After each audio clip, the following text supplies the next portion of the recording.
Welcome to April's Garage. Now, we recently followed the RM Junkyard collection. Rudy Klein, Rudy yeah. Klein's, yeah, and apparently, you know, if you couldn't leave a car outside for quite a long time, the value can still be there. Just buy something cool, park it outside for decades, and poof, you're a millionaire. Or I guess your kids are because he died. Right now, we have another collection that just sold, the best of the British collection. Yes. Are British cars better than American cars, though? Well, what's funny about this auction is it took place in London, and it wasn't just this collection, it had a bunch of things.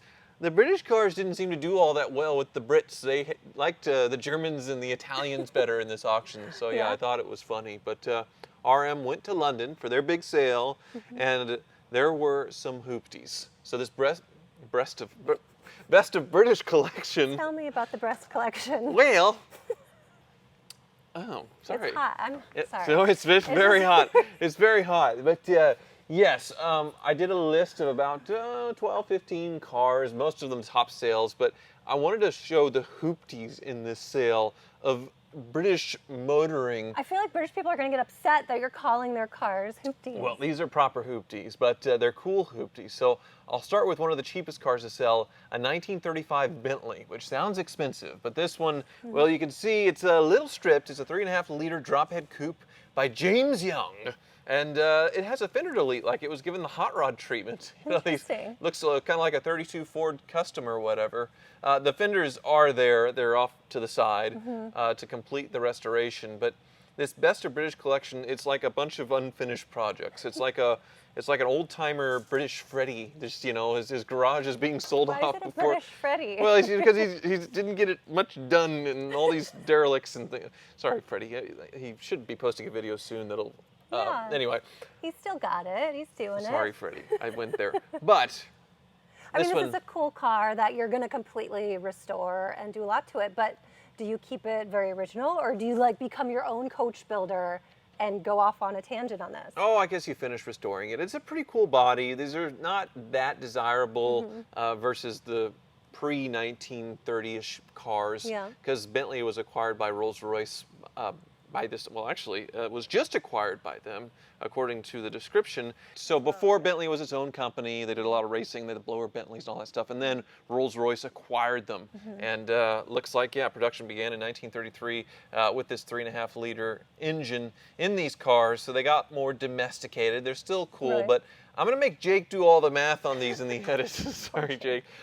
It sold for 17,250 grand British pounds, so he'll put a caption below of what the actual price is. But yeah, somewhere probably around $20,000, I would guess, because the British pound is slightly stronger than the dollar. Right. Yeah. I mean, it's a cool car. That's not that expensive compared to some we've seen in that condition that are just like almost $1 million. Yeah, but you slap it together and get it running and just have some fun. Can you imagine having coach builders now, though? Like you buy a car and then you have to wait another 3 months for them to like build it out. Oh, I know, back in the day. But then you can do it all how you want, all bespoke and everything. So speaking of, if I was at this auction, I would have bought this. Yeah. 1929 Rolls-Royce, 50 horsepower, but it has a custom body on it.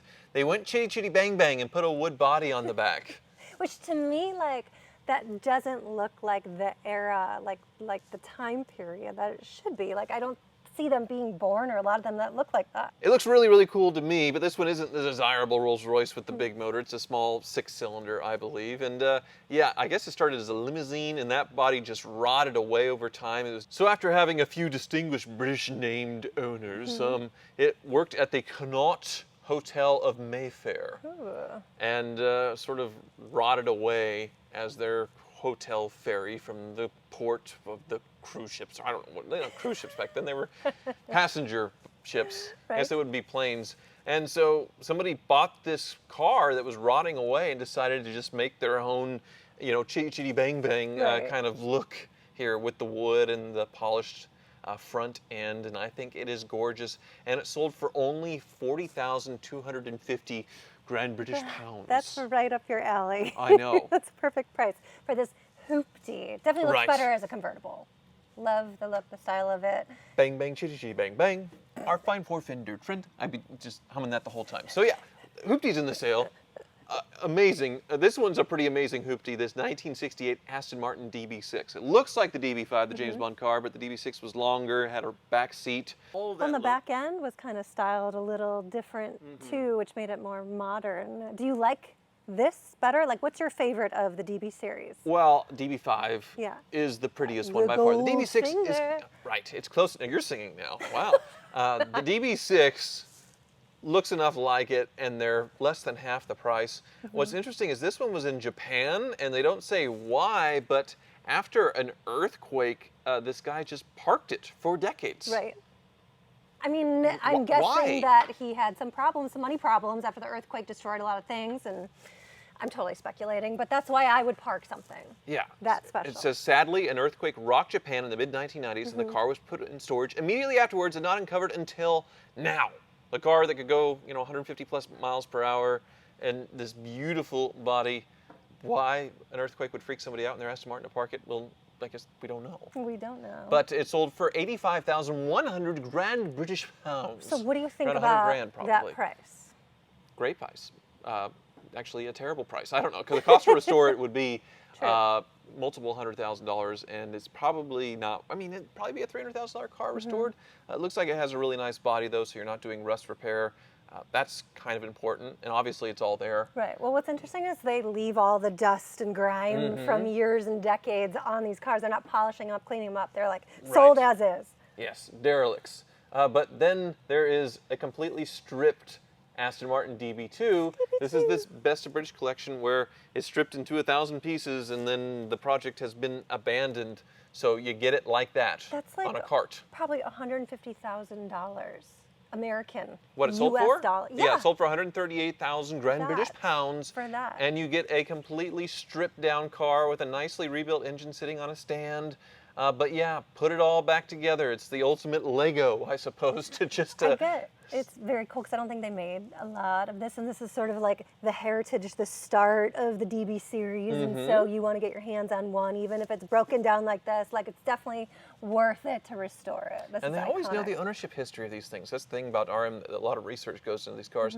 But the car was subsequently purchased by Royal Air Force pilot Mr. James Wares. Fancy. Now, all these fancy British names of proper British people that bought these Rolls-Royces and Aston Martins, and now it's a stripped-down Hulk that sold for $138,000. Like, what do you think if an American owned it for a while? Would it like lower the value because British people are I don't know, a little better than us? Yeah, like James, a little more sophisticated. With Jim style. Smith owned it, or Edgar, I don't know, whatever. But it makes me want to just when I get bored with the car, just take it apart in 1,000 pieces and park it for 20 years, get a bunch of dust on it, and it will sell for more. I don't know. Interesting price there. I have no idea what they're worth because I've never seen one sell before. But like you said, pretty special part of Aston Martin history.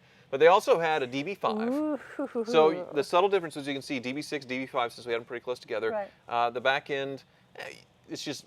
It looks more old school, more like a classic look. So yeah, this one's been sitting since probably around 2007. It was acquired by someone in Kuwait and then just sat in storage. So it's just sat on static display, all pretty and nice. Hasn't worn at all, but hasn't been driven at all either. So you do have to go through and completely recommission the car. But I feel like Aston Martins are really soft right now because that is an amazing price. £376,000 for a DB5, the James Bond DB5. Not the real James, obviously it's silver James Bond. Right. This one's red. I mean, this is the iconic car that everybody wants. It's what any DB you say, oh, well, the DB5 is in Goldfinger, and that's everyone brings it up. At one point, these were knocking on the door of $1 million, and I feel like they've gotten a little softer along with the E-Type Jags and all that stuff. So when they announce the new James Bond, do you think the value will go up? I don't know. They had him just recently in the films, the DB5s, and that didn't seem to help. Who's going to be the new James Bond? They haven't announced it yet. Jake. Jake would be I just wanted him to look up because he's on his phone. Okay. So next is another Aston Martin, and this one didn't sell. Right. Didn't meet reserve, and it's a 2008 Aston Martin V8 Vantage. $600,000 it got bid up to, and it didn't sell. Why $600,000 for a V8 Vantage? Well, it's this special racing variant, one of just 10. But anybody could make this with a wrap, and that's the problem. I feel like you buy this car, you spend $600,000, and Shmee wraps his and it looks exactly the same, and you lose all your but clout. like you know? if it's painted on, it's a little more special. Do you think that's Right. Well, the it's not route? street legal. It's just a race car. So Just a race car. Oh, how dare you? well, say you can't drive it on the road, Right. so that's a big problem. I mean, and you it's sort can. of You dated. just have to be faster than the cops. Right. So it was actually campaigned and raced for a while, but it didn't meet reserve. Like I said, the British aren't liking their own British cars in this London sale, so low prices there. This one didn't meet reserve, Well, then maybe Aston Martin in general, the value is kind of getting sucked out. I suppose. But this one is my favorite one of the sale. This is really cool. 2006 Mercedes-Benz SLR McLaren edition. So this got sent back to McLaren MSO for them to do their own sort of modernization around 10 years ago. Sort of a what if the SLR McLaren continued. Right. And they gave it a lot of their McLaren styling in the front bumper, and the gills were sort of changed They're in the styling. so pretty. It is so The gorgeous. gills and all the details and the intakes and everything. I think the intakes on the front almost look like the McLaren symbol as well. It's just Right. beautiful color. If you look in closer, there's sort of like a red metallic undertone to it. Mm-hmm. It's just one-off color, but I love this car. Can we send your SLR? I don't think they'll do it fixed up? anymore, but it is like a mighty makeover. tempting. It would cost more than what I paid for my SLR entirely to do. It didn't need a glow up to begin with, but I'm glad they did it because it looks really good. Oh yeah, and it's not just a beauty job on it. You know, it's not A beauty job. Sorry, whatever. It's not just all pretty things. They do some performance upgrades. They do like a ceramic coated exhaust to make it sound even better, which the car sounds insane already. So. Right. I love it. It sold for 623,000 British pounds, so knocking the door Wow. of 800 grand. That's pretty cool. But they only did 25 of these MSO cars. Although McLaren needs money, so you probably call them up and say, "Do this for me." They Right. probably would do something for you. I But love yeah. the styling of this. You Gorgeous. do like a triple take when one of these goes by. And the Gorgeous. starter button on the shifter, where you kind of like flip it up. You feel like a fighter jet. Mm-hmm. These are so cool. So now we go into the £1 million range with the Oh. Delahaye 1936 135 S Works. Right. And yeah, 1,096,000 Rand British pounds. Wow. And it is a very pretty car, these Delahayes, but this thing's race history is really impressive. 1936, 24 hours, a Le Mans, it raced in, but then its racing history was pretty consistent from 1936 through basically going into World War II. Do you know how dangerous it was back then, probably in 1936, to insane. race this car and for it to survive all of these races is unbelievable. No wonder it brought over $1 million. Yes, but they kept going. This car was lucky, or the drivers are lucky, and it had over a decade of period racing, and then it's been a vintage racer, you know, since they started doing that in the 1970s. So, pretty cool. Do you feel like eventually the value, because over $1 million, like that's a lot of money for a car, are the values going to go down in the decades to come? Having a pre-war Le Mans race car is your golden ticket to any kind of vintage racing event that you wanted to. Goodwood, Laguna Seca, wherever. And these playboys that want to play racing, Yeah. you know, multi-millionaire, it will always be a thing. Right. So I would say, no, it's not going to go down in value. It may sort of flatten out. So next on the list, heavy hitter, Ooh. 64 Ferrari 250 Berlinetta Lusso by Scaglietti. So the Ferrari 250 GTO is the end-all, be-all, the racing version of this iconic Ferrari. Right. This is more the GT sort of, you know, drive anywhere kind of car. Steve McQueen had one most famously as far as their owners. But yeah, just an absolutely beautiful V12 Ferrari. Is this like, what is this what is the modern day version of this car? Is that your 599? Well, I suppose, yeah, 2007 is pretty old by now. Yeah. But yeah, something about a V12, front engine, manual transmission, beautiful body. Yes. It's- What's this right here? It's an ashtray. What? Yes, the smoker's package. Of course. But, It actually had a smoker's package? well, no. Okay. No, nowadays, that's what they call it. But yeah, everybody smoked in Italy back then. And Right. yeah, you buy this, you get your Italian supermodel, go for a drive, maybe to Monaco or something like that. That's really, really Very, pretty very car. cool, I would be nervous to drive it. Like a lot of these cars that are getting up in the $1 million, like they're fun, they're cool, put it in a museum, but put in a car show, I guess, and just collect ribbons or something Yes, like that. 1,146,000 Grand British pounds. And the next up is the 300 SL Gullwing. Of course. A very early one, 1954. And yeah, 1,445 Grand British pounds, which is like 1.8, 1.9 million, Right. Fortunately. The ship has sailed. I have missed the boat. This one was restored about 15 years ago, so a pretty fresh restoration. Look at the interior. It has the summer seats. The summer seats are the best. The plaid, that's just like next level. The ivory steering wheel. I mean, these are obviously classic rides. There's absolutely Yep, the Gull wings are beautiful. functional because of the tubular chassis, direct fuel injection. They're so far ahead of its time for 1954. It's the original supercar, many consider it. It's my ultimate dream car, and maybe someday, but yeah, 1.4 million British pounds is a lot. If someone said, hey, you can trade your Veyron for one of these. That's the hope, that someday the Veyron appreciates enough to where like somebody with a 300 SL wants to trade. But Wait, so that's your game plan? That's why you're in the Veyron? That's probably the only way I would get out of the Veyron, Right. or go bankrupt from the repairs and service. That'd be the only way I'd want to get out of it. So you could work at Bugatti to like clean tires or something like that. And no, sweep the floors. I don't think so. Probably pay pretty good. Yeah, so next up, another Ferrari 275 GTB, very iconic Right. car. One of those front engine V12, amazing, beautiful things where, you know, we saw the previous one, the 250, the 275, just more better. And 1,748,000 Grand British pounds. So that would be, yeah, $2 million.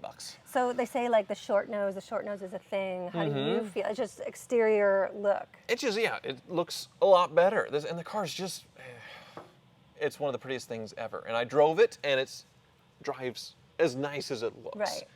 It's a whole package. It's incredible. It makes sense that these are multi-million-dollar cars, very scarce as well. So I would be all into this. It's all serviced up, great condition. That's blue chip collector. I feel like I'm gonna get in trouble for saying this, but it almost looks like a Corvette from the back end. Like I know, see what I said, and I'm in so much trouble. Corvette ripped them off is what I'm really trying to say. Am I fired from my own channel? Moving on. 2020 McLaren Senna GTR LM. Justin Bell drove that in a race. He did? Yeah. Well, nobody wanted it because it didn't No. sell. Yeah, 1,750,000 Grand British pounds. And once again, the British people don't want their British cars. Well, these are tough because they're not street legal. Right. So it's, you know, you have a specific kind of buyer that's going to put this on display, and that's it. Yes. So crazy, crazy aero on it, which the Senna was already like a crazy looking car, but the rear end's very different. I think that looks pretty neat It's to got me. the biggest wing of them all, just really, really cool. Big wine gang, but yeah, not street legal. It looks hardcore like a Ferrari, seats. right? It is a track car. Looks like a Ferrari. Yeah. Or a ve- Corvette. It looks Very like a limited Corvette. buyer, and you know, it's kind of a car that you probably just park and advertise for sale until somebody wants it. Right. Auction, not a good chance that there's two people in the room that really want one of these things. So, yeah, did not meet reserve at 1,750,000 Grand British pounds. But what did meet reserve and had a big bidding war, top sell the auction, Oh, Ferrari yeah. F40. It's a Ferrari. Oh, So, I love these. yep, 1,311 F40s made, and here's one of them. It sold for just shy of 2 million Grand British pounds, 1,973,000 Grand British pounds. But this was like a pristine concourse example of the F40. Yes. So it's just gorgeous in the top condition that you could ever ask for. Right. Well, How do you feel about the price and what it sold for? Is that what the top tier F40s should sell for? I think it was a good price for the car. It's left-hand drive, so it could be sold anywhere in the world. And yeah, it's not like it was owned by Saddam Hussein's sons. There's one of those, it's like a hoopty version that was in Iraq Really? for a long time that Ed Bullion's done some stories on in Wiki. Yeah, this one is not that. It was sold originally in Italy, so it stayed local and then ended up in France. And yeah, it stayed European the entire time. Very, very low mileage as well. I think this one like under 20,000 kilometers. So yeah, pretty Would pretty you nice, say pretty minty. that in Ferrari's analog lineup, this was your top pick? Oh yeah. Yeah. Yeah, very cool. And at one point, these were under $1 million. Not that long ago, actually. Right. It was 10 years ago. So the ship has sailed. The ship has sailed Used to. on the 300 SL. Have you driven one of these? I have not driven one of these. Because all I hear is that they're loud and kind of like, they're stripped down. They're race cars. Right. Sadly, YouTube didn't exist in the early 2000s to pay for hoopties, in my case, to where I couldn't have bought a McLaren F1 for 800 grand or this for 500,000, a Carrera GT for, Right. 300,000, or a Ford GT 2005, 2006 for under MSRP $150,000. Right. It all came too late. My ship came in too late, and I missed out. So now, for me to buy something expensive, I have to do a crazy lease and have enormous payments and interest and all that. But I got one anyway. I can't complain. Yeah. No, you can't complain. But these are so cool because I feel like from far away, you know exactly what it is. There's It's no other cars F40. that look like this. Absolutely. These are sexy and timeless. I think with the new F80 that's come out and people going, it'll continue to appreciate. So, yeah. No 80s vintage Ferrari supercar icon for me, sadly. That ship has sailed. I got my 80s supermodel right here, though. Right? Thanks for watching. If I were an 80s car, which I am an 80s vintage, it would be, I don't know, a Fiero. I don't know. You think it would be I No, don't know. you're definitely a Superbird. Oh, that's so You're 70s. rare, You're making me older. I look older than Not now that- super desirable when you were kind of coming up. You're kind of a dork in high school. And now everyone loves you. And you're amazing and you're gorgeous. Back in the day, you needed a little help. This mug. I got it with this mug. It's a Her. Superbird. Bye.